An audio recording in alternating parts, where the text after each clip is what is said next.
universal concordat had solved the problem of trust approximately 400 years ago by eliminating it entirely. Why bother with something as messy and unpredictable as mutual faith when you could simply record everything, everywhere, all the time? 23,000 species had signed on to this arrangement, each one agreeing that yes, constant surveillance was a small price to pay for the illusion of security. The official motto was, "Transparency breeds harmony." The unofficial motto, whispered in maintenance shafts and cargo bays, was, "Big Brother got an upgrade, and now he has compound eyes." Station Meridian Eclipse embodied this philosophy so thoroughly that it was less a space station and more a floating panopticon wrapped in expensive architecture. Built at the intersection of 7 major trade routes, it served as a hub for commerce, diplomacy, cultural exchange, and the kind of performative peacekeeping that required excellent lighting and multiple camera angles. The station could house 75,000 beings across its 300 levels, and every single cubic meter of habitable space was monitored by no fewer than 4 recording devices. Except, of course, when it wasn't. See, the thing about surveillance states is that they're only as reliable as the people running them. And the people running them, the ones with access codes and override privileges and the kind of inherited authority that came from being born to the right parents. Well, they had a vested interest in making sure certain things went unrecorded. The cameras saw everything, sure. But the archives were curated. Station Meridian Eclipse had a population that broke down roughly into 3 categories. At the top were the privileged, diplomats' children, heirs to corporate dynasties, anyone whose family name appeared in the Concordat's social registries. In the middle were the functional, administrators, merchants, skilled professionals who kept the station's economy humming. And at the bottom, so far down they practically lived in the substructure, were the essential. The maintenance crews, sanitation workers, cargo handlers, and anyone else who did the jobs that nobody wanted to think about. Deathworlders occupied a special subcategory of essential. They were too useful to exclude entirely. Someone had to fix the radiation leaks and handle the toxic waste and do the repairs in areas where the gravity generators had failed, but too disturbing to properly integrate. The Concordat had very mixed feelings about species that had evolved on planets actively trying to murder them. On one hand, they made excellent employees for terrible jobs. On the other hand, they had this unsettling tendency to survive things that would kill normal, civilized beings. Humans were particularly problematic in this regard. Earth had been classified as a Class 11 death world, which placed it in the aggressively hostile category right between the atmosphere, is literally poison, and the local fauna have weaponized themselves. The Concordat had approved human membership 73 years ago, mainly because a transport ship had suffered a catastrophic failure in the outer reaches, and the only species willing to do a spacewalk through a debris field to repair it had been a human freight worker who'd responded to the distress call with, "Yeah, sure, I've got a suit and some zip ties." The human in question, whose name the station records consistently rendered as a string of question marks, followed by primate designation 428, had been on Meridian Eclipse for 11 months. She worked in hazardous systems maintenance, which was a polite way of saying she fixed things that were actively trying to kill anyone who got near them. She was good at her job, possibly too good, because she kept surviving situations that were supposed to be handled by remote drones. And this made the budget managers nervous. She had a name, of course, a real one, given by real parents on a real planet. But the station's linguistic processors had decided that human names were too complicated and had filed her under a classification code instead. She'd stopped correcting people after the first month. What was the point? To the Concordat, she wasn't a person. She was a function, a useful function, like a wrench that could also walk. The Meridian Atrium occupied the central hub of Deck 47 and represented everything the Concordat wanted to believe about itself. Soaring ceilings of photoreactive crystal, gardens featuring flora from 80 different worlds, all carefully maintained in their own climate-controlled biomes. Sculptures that shifted and changed based on the viewer's species-specific wavelength perception. It was beautiful, expensive, and absolutely teeming with cameras. 64 cameras, to be precise. The atrium was one of the most heavily monitored spaces on the station because it served as a meeting point for high-level negotiations. Every conversation, every handshake, every carefully orchestrated diplomatic incident got recorded from multiple angles in 8 different spectrums. The security feeds were supposedly archived for 75 years and accessible only by court order. Supposedly. The human had come to the atrium because the central atmospheric processor, the one that regulated air mixture for the entire deck, was making a noise that the automated diagnostics insisted was normal, but that her experienced ears recognized as about to catastrophically fail in the next 48 hours. She'd filed a priority maintenance request. It had been denied because the atrium was hosting a reception for the Voltharian Trade Consortium's junior members that evening, and maintenance work was considered unseemly during social events.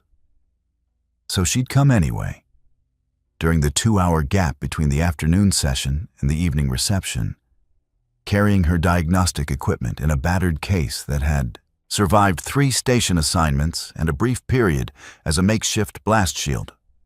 The processor was hidden behind a decorative grille in the east wall, tucked behind a display of crystalline singing ferns that produced different musical notes based on air pressure. She was elbow-deep in its access panel, tracing a failing regulator circuit, when she heard the voices. Absolutely primitive. I mean, look at this garden arrangement. They've actually mixed species from different atmospheric zones. The ferns are going to choke out the Thessian dream vines within a week. The voice belonged to a Kethrin, which meant its owner had too many legs, iridescent chitin, and the kind of confidence that came from never having to work for anything. Kethrins were one of the Concordat's founding species, which meant they'd been wealthy and influential for so long that they'd forgotten what either term actually meant. Does it matter? This whole station is basically a theme park for species that couldn't make it on their own worlds. This voice was higher, musical, belonging to an etherborn, a species that looked like someone had taken the concept of a person, made it out of semi-solid light, and then given it opinions about art. I'm only here because Father insisted I complete a civic rotation before he'd approve my gallery opening on Praxis Prime.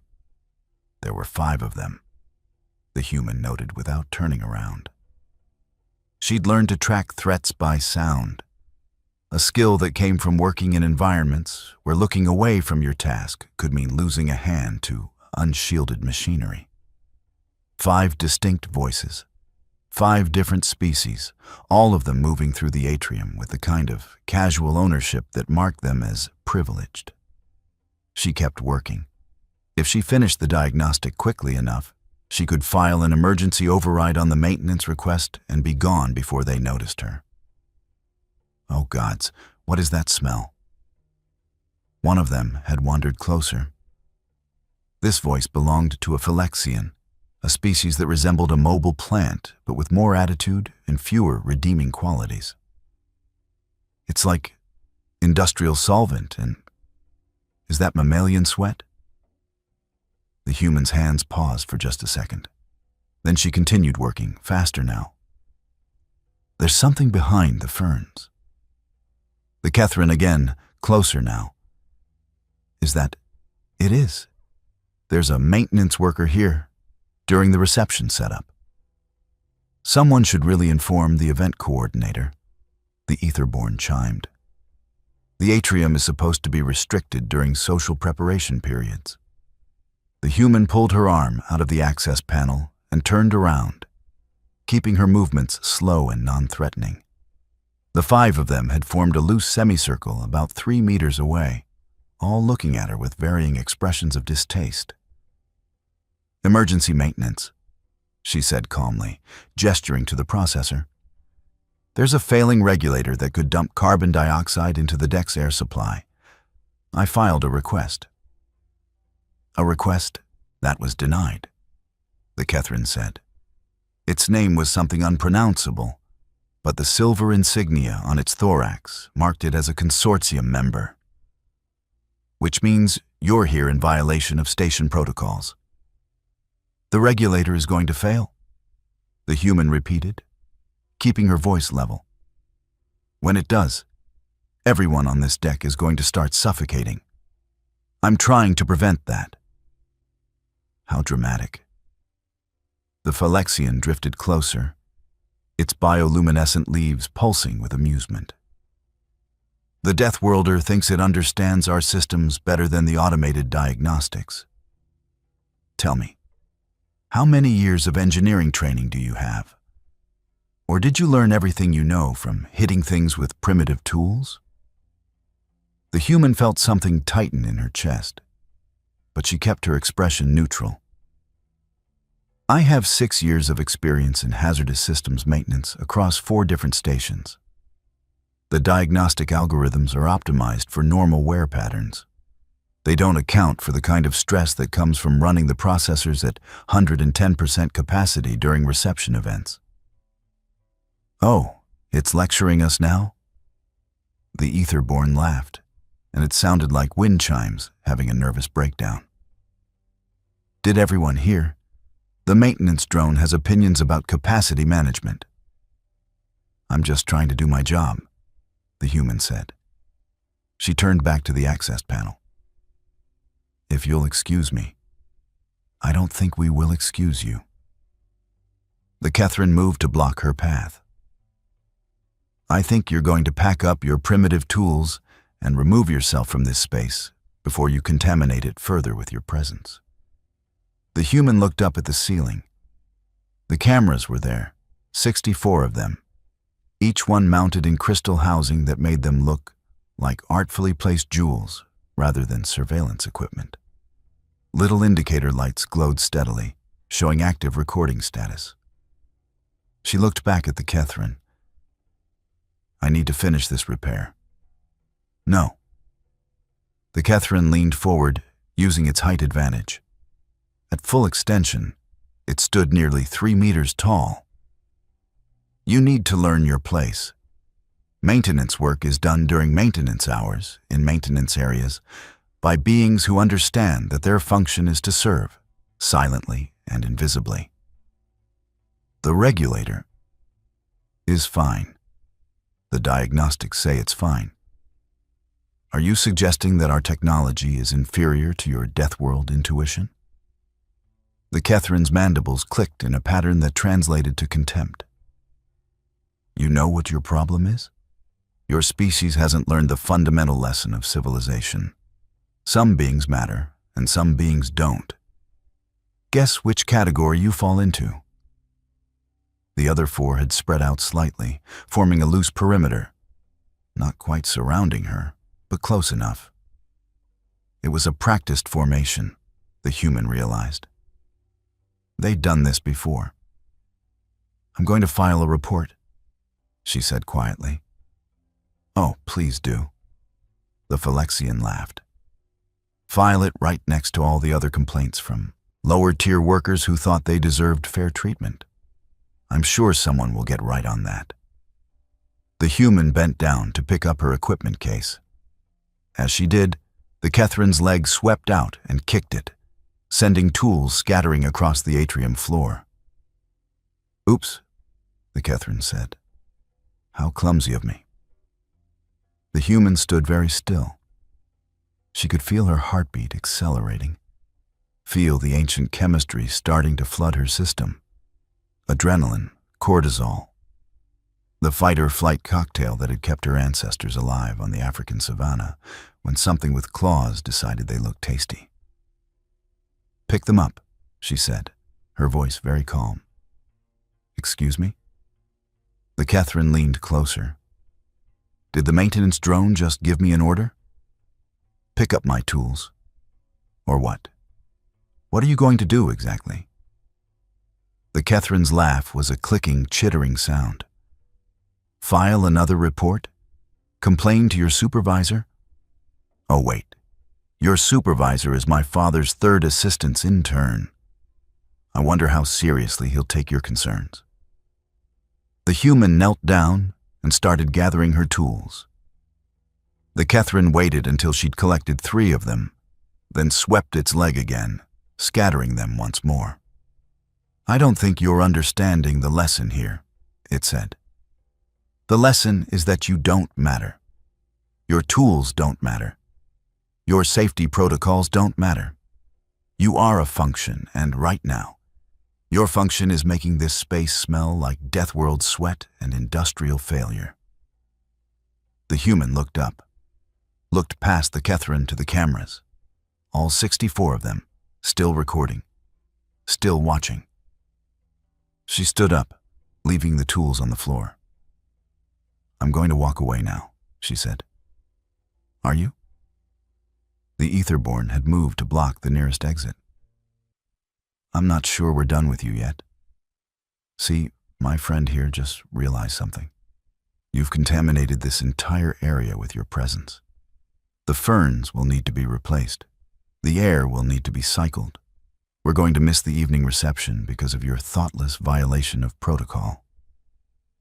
That's not, and I think you need to apologize." The Catherine moved closer, using its size now. "Get on your knees and apologize for disrupting our space." "No." "No?" The Catherine's mandibles spread wide in what might have been a smile. It just said no. Did everyone hear that? The Deathworld function just refused a direct instruction from a consortium member. The human's hands had curled into fists at her sides. She could feel her breathing changing, becoming deeper, more efficient. Her vision had sharpened, detail coming into hyperfocus. Her body was preparing for violence, whether her mind had agreed to it or not. "Last chance," she said quietly. "Let me leave." "Or what?" And that's when the lights went out. Not all of them, just the indicator lights on the cameras. 64 little status LEDs, all showing active recording, all going dark in a cascading wave that swept through the atrium in 3 seconds. The human saw it happen.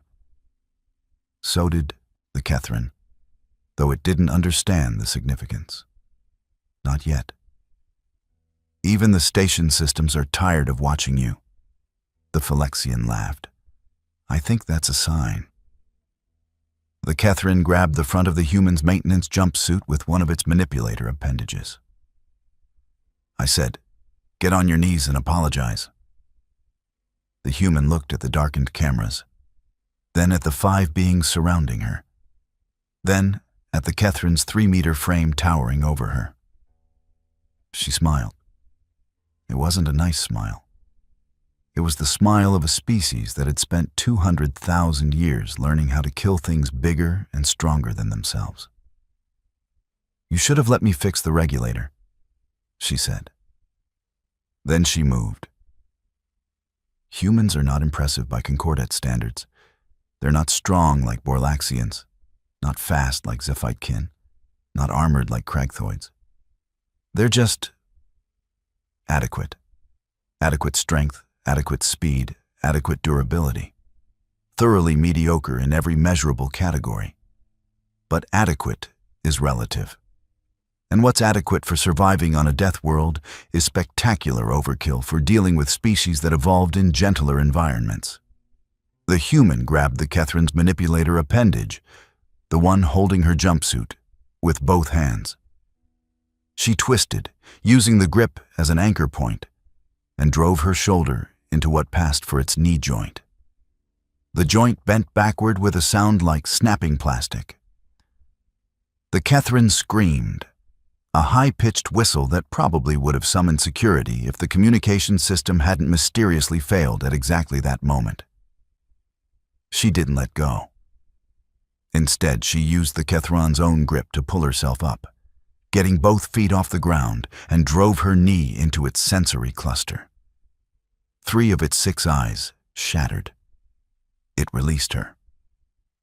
She dropped, landed in a crouch, and immediately rolled sideways as the Phylexian lunged at her with its root tentacles extended.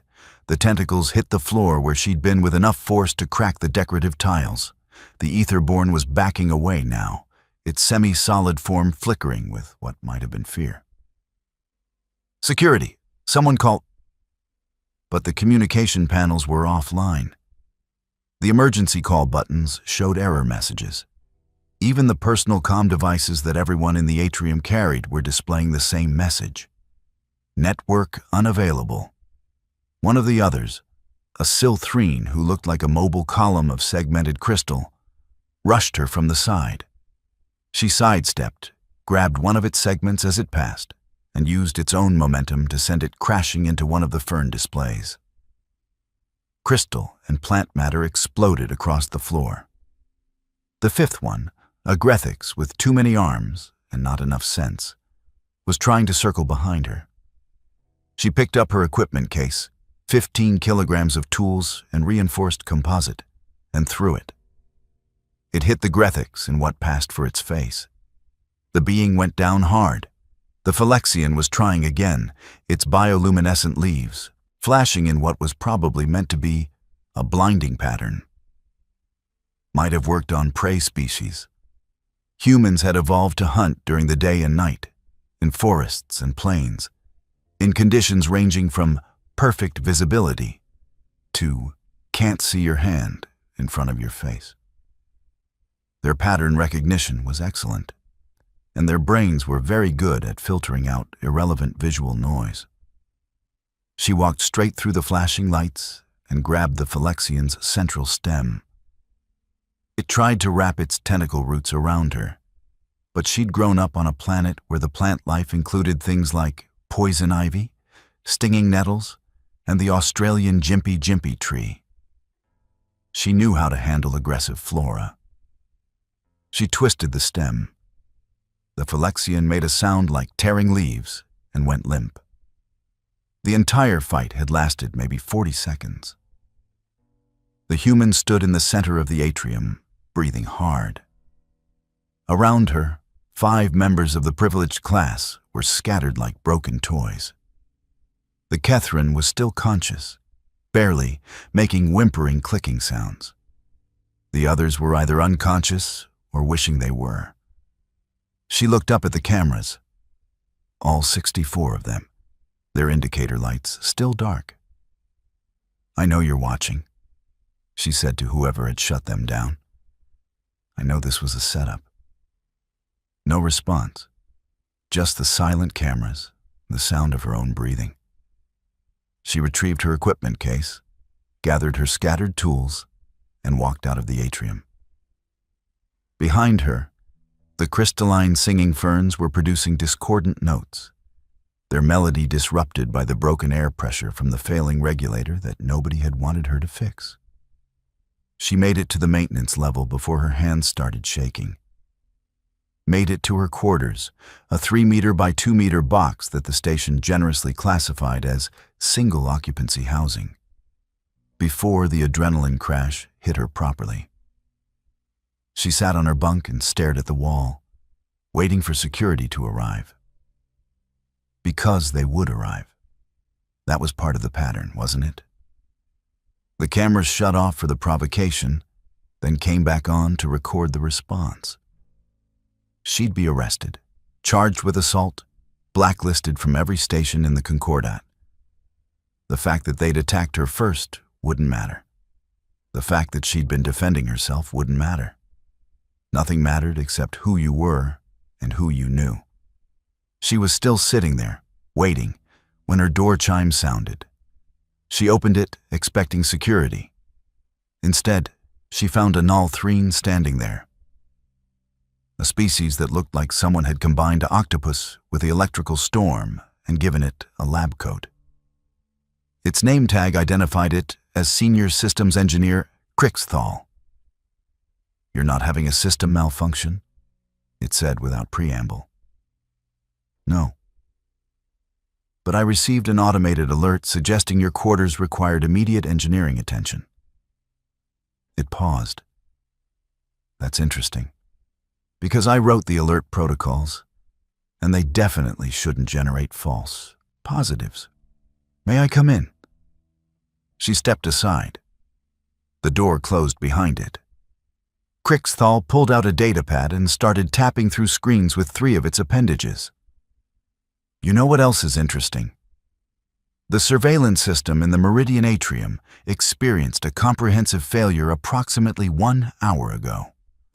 All 64 cameras, plus the backup units, plus the communication system, plus every personal recording device in a 30-meter radius."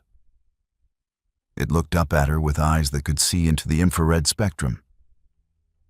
"That's a lot of simultaneous failures." "Someone shut them down," the human said flatly. "Someone with very high-level access and very specific knowledge of the station's system architecture."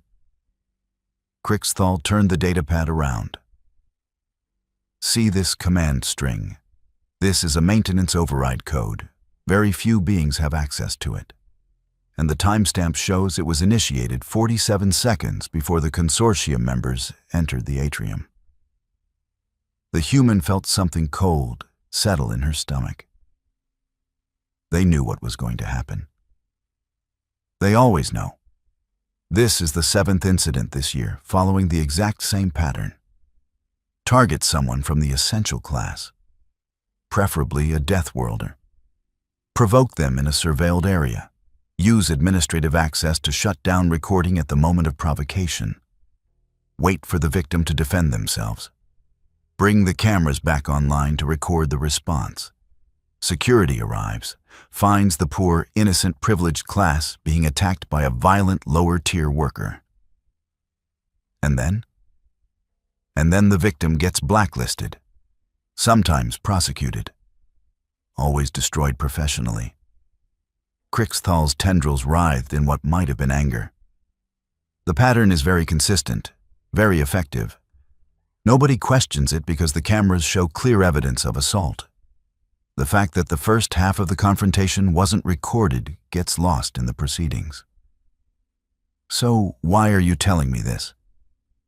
"Because something different happened this time." Crixthal tapped its datapad again. "The cameras were supposed to come back online after you'd been sufficiently provoked. That's how the pattern works. Except they didn't come back on. Someone kept them offline for the entire incident." The human stared at the engineer. "You." I noticed the unusual command string, recognized the pattern, and decided to extend the maintenance override until all parties had left the area. Crixthal's eyes glimmered with something that might have been satisfaction. By the time the systems came back online, the atrium was empty except for some damaged property and various biological fluids that the cleaning drones had already started processing. But the consortium members can still file a complaint. They can try, but without footage, it becomes a dispute between their word and yours. And disputes require investigations, witness interviews, reviews of system logs that might reveal some very interesting patterns of selective surveillance. Crixthal moved toward the door. "The families won't want that kind of attention. They'll accept the medical expenses as the cost of doing business and move on." "Why would you risk your position to help me?" The engineer paused at the door. "Because I've been on this station for 14 years. 14 years of watching this happen. Watching the system protect certain people while grinding others down. And I have a very specific set of skills that finally allowed me to do something about it." it turned back. Also, between you and me, I was getting tired of the Kethran's offspring complaining about the atmospheric mixture in their quarters. They wanted it adjusted to exactly 72 degrees with 60% humidity. Do you know how much computational power that wastes? Now they can complain from the medical bay instead. It left. The human sat in her quarters for another hour, waiting for security. They never came. She went back to work the next day. Fixed the regulator in the atrium, working around the damaged fern display and the cracked tiles. Nobody stopped her. Nobody questioned her presence. The evening reception had been canceled, and the word through the maintenance network was that 5 consortium members had been injured in some kind of accident involving defective flooring. The story spread through the essential levels like wildfire. The details varied. In some versions, she'd fought off a dozen attackers. In others, she'd thrown the Kethran through a window. But the core truth remained. Someone had pushed back. Someone had fought back. And the cameras, those ever-watching eyes of the Concordat, had decided to look away at exactly the right moment. Things changed after that. Subtle things, mostly. The privileged still walked the corridors like they owned them, but they chose their targets more carefully. The Deathworlders, humans, Kravathi, Borlaxians, anyone from a planet with a double-digit danger classification, moved differently. Less like they were trying to be invisible. More like they remembered what their species had been before the Concordat civilized them. The surveillance system continued to watch everything, of course. 64 cameras in the atrium, thousands more throughout the station, all recording every moment for the archives. Except, of course, when they didn't. The human worked on Meridian Eclipse for another 2 years. She fixed regulators and patched hull breaches and crawled through access shafts that would have killed most civilized species. She never had another incident in the atrium. Never had to throw another punch or fight another member of the privileged class. But everyone knew she had. Everyone knew that when someone had pushed her past her limits, when the system had tried to grind her down and erase her resistance, she'd shown them exactly what a death world produced. Not victims, not servants, survivors. And somewhere in the station's vast archives, in a maintenance log that most beings would never read, was a single line of code. A command string that had kept the cameras dark for exactly 47 seconds. Long enough for the pattern to break. Long enough for the machine to stutter. Long enough for someone to remember that before there were cameras and surveillance states and civilizations built on selective blindness, there were species that survived by being just dangerous enough, just violent enough, just unbreakable enough to make it through another day. Crixthal kept that command string, saved it in a personal archive, separate from the official station records, just in case it was ever needed again. Because the thing about surveillance states is that they only work when everyone agrees to play along. When everyone accepts that the cameras see everything, record everything, judge everything fairly. But fairness, as it turned out, was negotiable. And sometimes, rarely, but sometimes, the people running the cameras decided to negotiate. Station Meridian Eclipse continued to orbit at the intersection of 7 trade routes, a gleaming monument to the Concordat's vision of universal peace and cooperation. 23,000 species, all working together under the watchful eyes of millions of cameras. Cameras that saw everything. Everything except what they chose not to see.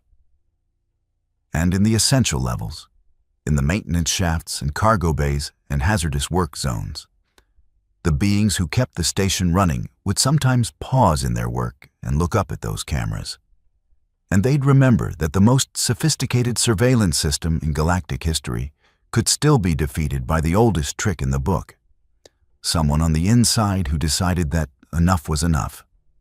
The Concordate's official motto remained, "Transparency breeds harmony." But in the maintenance levels, they had a different saying. One that got passed around in a dozen languages, whispered in break rooms, and scrawled on the walls of spaces the cameras didn't quite reach. Even Big Brother blinks sometimes. And when he did, you'd better make it count.